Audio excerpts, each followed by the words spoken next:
Dadperfectrevenge. I inherited an abandoned beach cabin from my wife, but when I walked in, I stopped breathing at what I saw. My name's Eugene Miller, I'm 55, and I never thought my own son would look at me with such disgust. Standing in the living room I'd called home for 30 years, I watched Bradley rifle through Helen's will like he was counting lottery tickets. His face twisted into something I barely recognized when he reached the part about the properties. A beach cabin? His voice cracked with disbelief. Dad gets some rotting shack on the coast, and I get the villa in Italy. He let out a harsh laugh. Well, that's just perfect. Even in death, Mom knew who deserved what. I kept my mouth shut. What was the point? Helen had made her choices, and apparently I wasn't worth much in her final accounting. The lawyer, Mr. Thompson, cleared his throat from behind his desk. He'd known our family for 15 years, watched Bradley grow from a spoiled teenager into a spoiled adult. Your mother left very specific instructions, Thompson said carefully. The cabin property is fully paid off, Eugene. No mortgages, no liens.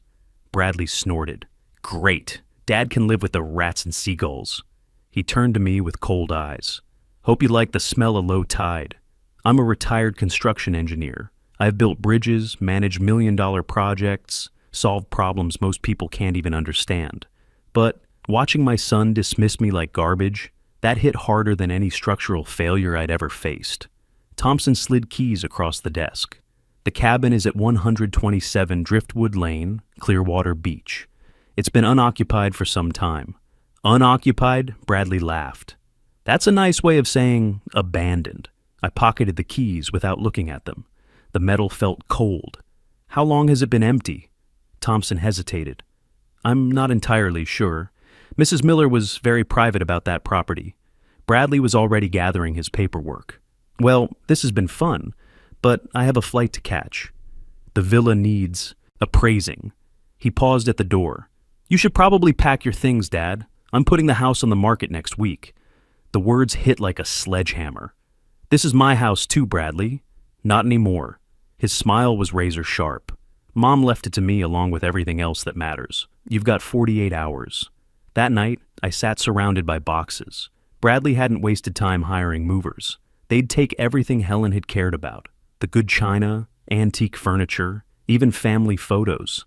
I picked up our wedding picture. Helen in her white dress, me in my rented tux, both grinning like we'd won the lottery. When had that changed? When had I become someone she could discard so easily? The next morning, I loaded my pickup with what was truly mine. Not much after 30 years. Clothes, tools, some books Helen never cared about. The movers barely acknowledged me as they carried out my life. By noon, I was sitting in my driveway, engine running, looking at the house where I'd expected to grow old. The drive to Clearwater Beach took 2 hours. I'd never been to this part of the coast, never even known Helen owned property here. How long had she kept this secret? And why give it to me if it was as worthless as Bradley seemed to think? Driftwood Lane was a narrow sandy road that dead-ended at the beach. The houses were mixed. Some looked like million-dollar getaways, others abandoned for years.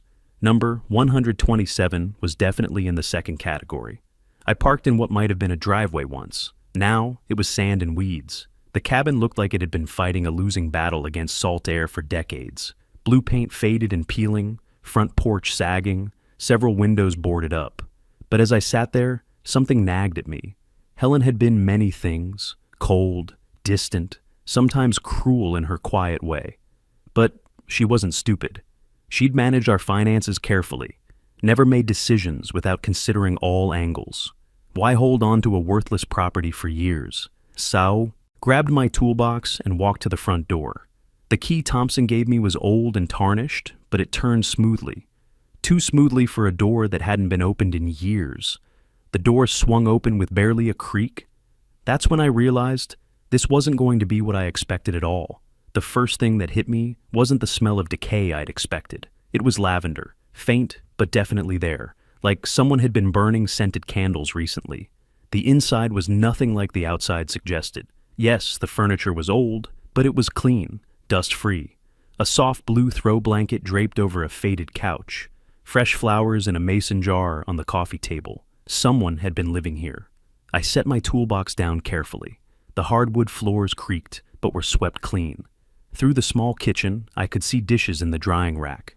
2 plates, 2 cups, silverware arranged neatly on a dish towel. Who had Helen allowed to live in her secret property? And why hadn't Thompson? Don't mentioned it. The refrigerator hummed quietly. When I opened it, I found it nearly empty but plugged in. Milk expired 3 days ago, leftover soup in a container, medications lined up on the top shelf.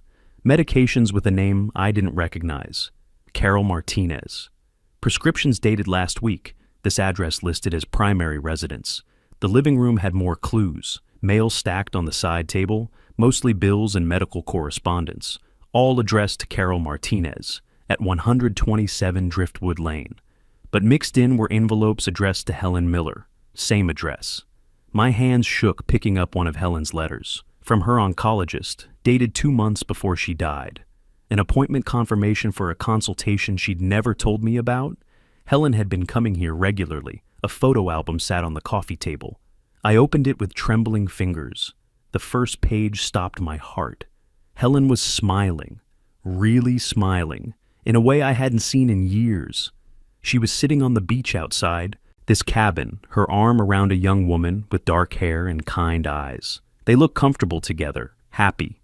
I flipped through more pages. Helen and this woman, cooking together, walking on the beach, sitting on the porch, reading. In every photo, Helen looked relaxed, peaceful, the way she used to look when we first met. There were photos of the woman alone, too. She appeared to be in her late 20s, with a gentle face and careful movements. In several pictures, she was using a walker or sitting in a wheelchair, medical equipment visible in the background. Helen had been caring for someone. This person was clearly dealing with health issues, and my wife had been helping her. But why keep it secret? I heard footsteps on the porch. The front door handle turned, and I watched as a key slid into the lock from outside. Someone else had a key to this place. The door opened, and the woman from the photographs stepped inside. She was smaller than she'd appeared in pictures, moving carefully, with forearm crutches. Her dark hair was pulled back, and she wore scrubs like she'd just come from a medical appointment. She didn't see me at first. "Helen," she called softly. "I got those crackers you wanted. The doctor said your appetite might—" She looked up and saw me sitting on her couch. We stared at each other for a long moment. Her face went through several expressions: surprise, confusion, then something that looked like recognition. "You're Eugene," she said finally. It wasn't a question. I nodded, not trusting my voice. How does she know who I was? She set down her groceries and moved to the chair across from me, settling carefully. "Helen said you might come here eventually." She? But I already knew the answer. "Your wife." The woman's voice was gentle. "She talked about you all the time." I found my voice. "I don't understand." "Who are you? Why were you living with my wife?" She smiled sadly. "I wasn't living with her. She was visiting me." "This is my home, Eugene. Helen bought it for me 4 years ago." The room spun. Helen had bought property for a stranger. That's impossible. We never had that kind of money. She used her inheritance from her mother. The money she told you she'd donated to charity. Carol's expression was kind but firm. She wanted you to know the truth eventually, but she was scared. Scared of what? Carol reached for a manila envelope on the side table, scared of how you'd react when you learned I was her daughter. The words hit like a physical blow. I gripped the chair arms, feeling the world tilt. That's impossible. Helen never had children before, Bradley. Yes, she did. Carol opened the envelope and pulled out a birth certificate. She had me when she was 17. She gave me up for adoption because her parents threatened to disown her if she kept me. I stared at the document. Carol Martinez, born Carol Helen Miller. Mother, Helen Marie Miller. Father, unknown. She found me 4 years ago, Carol continued. Hired a private investigator. She'd been looking for me for decades. When she learned I had muscular dystrophy and was struggling financially, she decided to help. My mind reeled. Helen had a daughter she'd given up and then found again. A daughter she'd hidden from me for 4 years, including the 2 years when her cancer returned. Why didn't she tell me? Carol's expression grew sadder. Because of Bradley. She was afraid he'd make things difficult for me. And because she was ashamed of giving me up, of lying to you about the money, of keeping secrets. She said you were a good man, who deserved better than a wife who'd spent their marriage living with lies. I looked around the cabin again, seeing it differently. This wasn't Helen's secret hideaway. This was where she'd come to be a mother to the daughter she'd lost, to make up for 32 years of absence. "She left something for you," Carol said. "Made me promise to give it to you if you ever came here." She reached behind the couch and pulled out a wooden box I'd made in high school shop class. I'd given it to Helen when we started dating, hadn't seen it in years. I'd assumed she'd thrown it away. "She kept it all these years," Carol said softly. "She said it was the most precious thing she owned because you made it for her when you still believed in forever." Inside were letters, dozens of them, all addressed to me in Helen's careful handwriting. The top one was dated 2 weeks before she died, at 49. My hands shook as I unfolded it. "My dearest Eugene, if you're reading this, then you've met Carol and you know the truth I was too cowardly to tell you while I was alive. I have so much to explain, so much to apologize for. But first, you need to know about Bradley." I looked up at Carol. "What about Bradley?" "Keep reading," she said gently. "Bradley is in serious financial trouble, though he doesn't know the full extent yet. 3 months ago, he took out a massive loan against the villa using forged documents that made it appear I had co-signed. He owes $850,000 to a private lending company, and the payment was due last week. $850,000. I read the number again. The villa wasn't worth enough to cover what he owed. The villa isn't worth enough to cover what he owes. When the lenders discover the fraud, Bradley will face criminal charges. I found out when the bank called me to verify the loan. That's when I hired a private investigator to dig deeper. I set the letter down.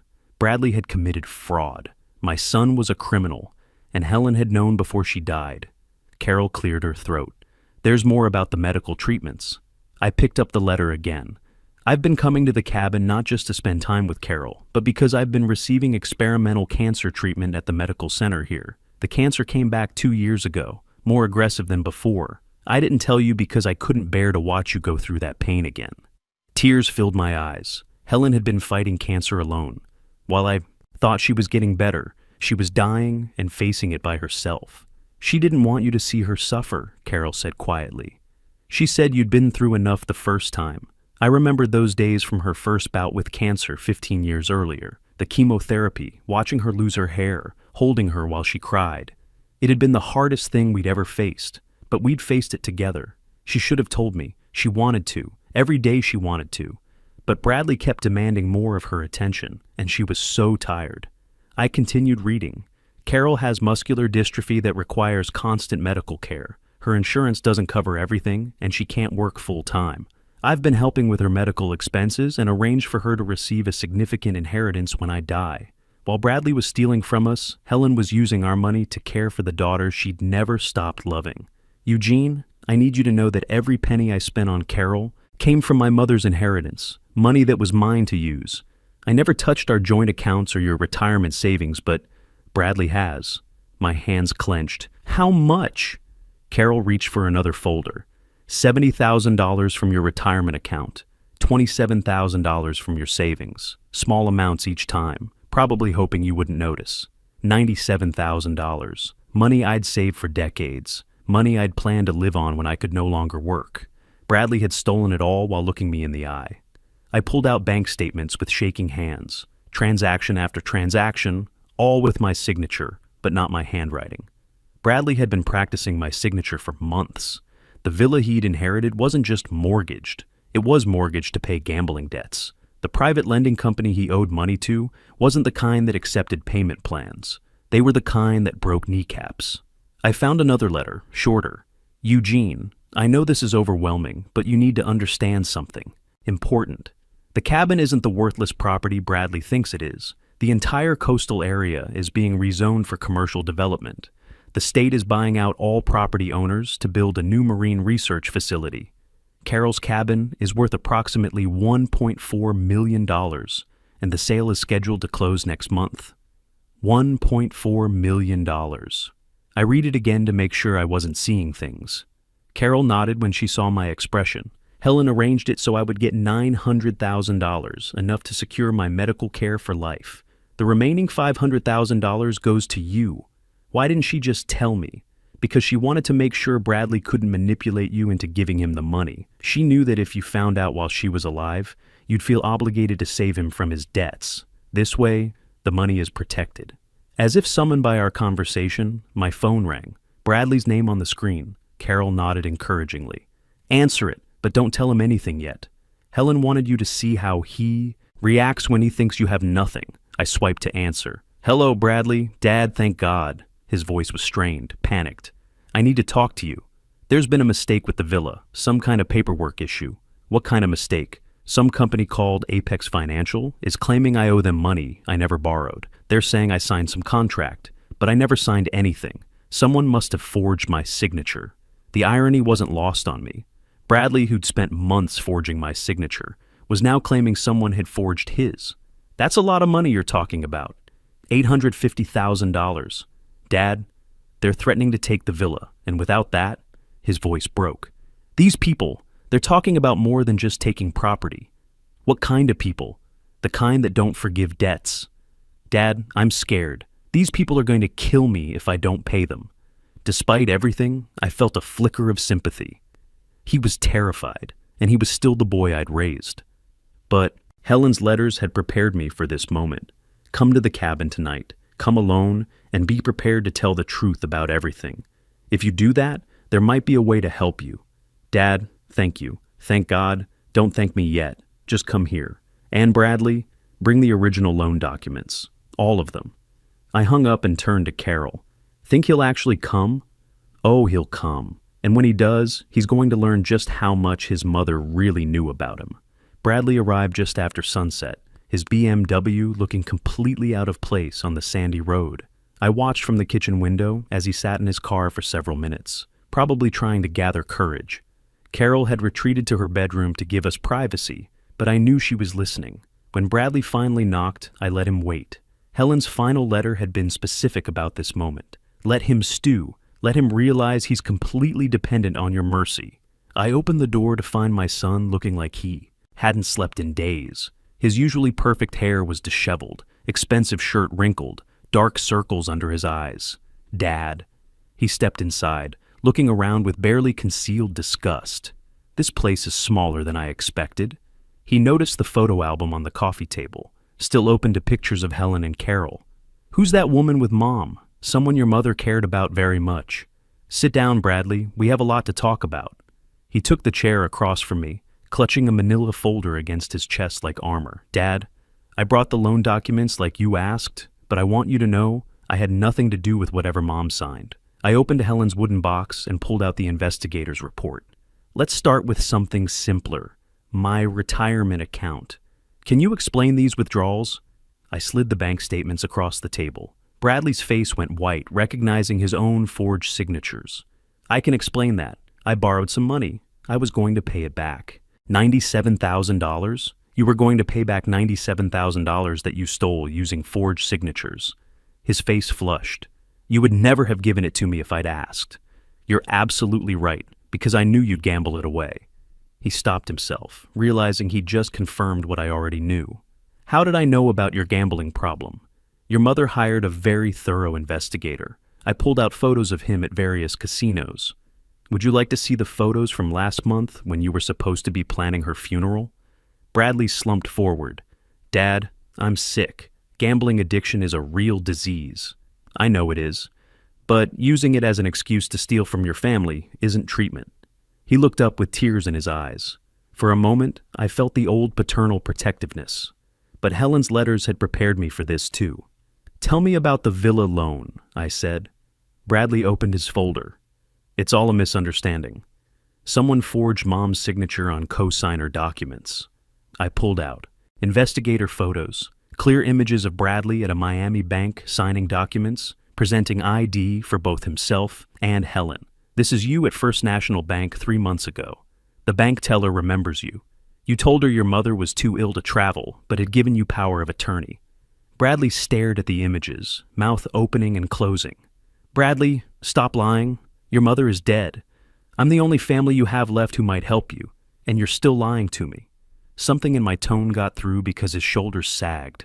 I needed the money. The people I owed weren't going to wait. So you decided to hurt your mother instead. She was dying anyway. The words exploded out, shocking us both. The cancer was back. The doctor said maybe 6 months. I figured what was the point of saving money for a future she wouldn't live to see. Ice water flooded my veins.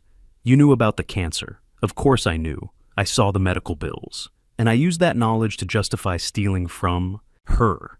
I leaned back, finally understanding the full scope of my son's selfishness. But the villa isn't worth what you owed, is it? Bradley's face crumpled. The market crashed in that region. Environmental issues with the water supply.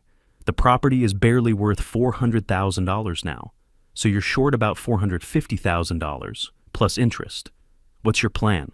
That's what I need to talk to you about. Dad, these people are going to kill me if I don't pay them.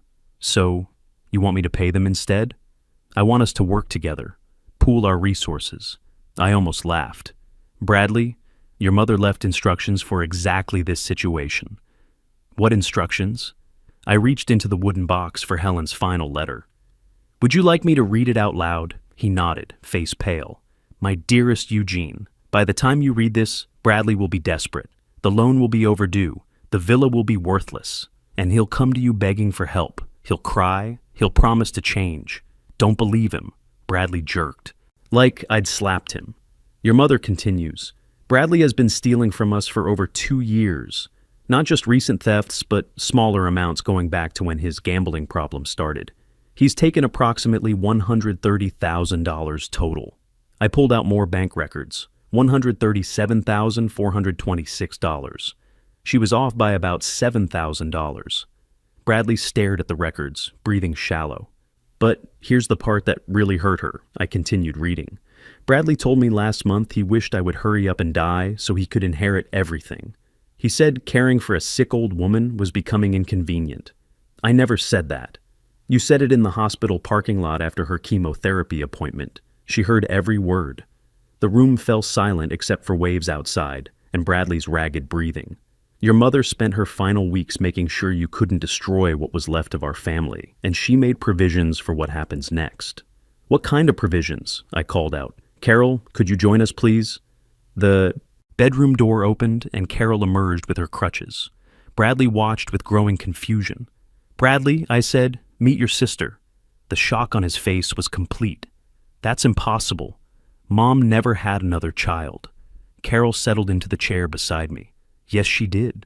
She had me when she was 17, gave me up for adoption because her parents threatened to disown her. I handed Bradley the legal document. This is your mother's final gift, a way out of the mess you created. As he read, his expression shifted from hope to confusion to relief. She paid off my debts. She arranged for them to be paid off with conditions. She liquidated her life insurance, jewelry, and investments. She raised exactly $1.1 million. But the money doesn't go to you. It goes into a trust administered by her lawyer. The debts will be paid directly to creditors. What about the rest? My share of the property? This was the hardest part. You don't get a share. Carol gets $900,000 for her medical care. I get $500,000. You get your life. I get nothing. You get to keep living. That's more than you deserved. For minutes, none of us spoke. Bradley sat with his head in his hands, finally understanding the consequences. There is one more thing, I said. Your mother arranged for you to enter a gambling addiction treatment program, residential facility in Colorado. If you complete it and demonstrate real change, the trust will provide a small monthly allowance. For how long? As long as you stay clean. The moment you place another bet, the allowance stops permanently. What if I refuse treatment? Then the debts remain unpaid, and you take your chances with Apex Financial. He was quiet, staring out at the Gulf. When he finally spoke, his voice was barely a whisper. I really hurt her, didn't I? Carol nodded sadly. She cried a lot those last weeks, not from cancer, from heartbreak. Bradley broke down then, sobbing like the scared little boy he'd once been. I'm so sorry, Dad. I'm sorry for everything. I felt the old instinct to comfort him, but I stayed in my chair. This was his rock bottom. Being sorry doesn't fix what you broke, son. You have to earn forgiveness through action, not words. 3 months later, I was standing where I'd first met Carol, but everything looked different. The state had purchased the property. Carol found a beautiful, accessible home 20 minutes inland. I bought a small house 2 blocks away. Bradley had stayed in treatment. I got weekly reports. Progress was slow but real. He'd completed the first phase and was working in the facility's kitchen. Carol had started college classes online, working toward a degree in social work. As for me, I was learning to be happy again. I had a daughter who genuinely enjoyed my company, a future that belonged to me alone, and knowledge that Helen had loved me enough to orchestrate this elaborate plan for my happiness. Helen had orchestrated one final act of love, saving her son's life, protecting her husband's future, and ensuring her daughter's security. She'd taken all the broken pieces of our family and arranged them into something that could heal. It wasn't the family I'd expected, but it was the one I needed. And for the first time in years, I was exactly where I belonged.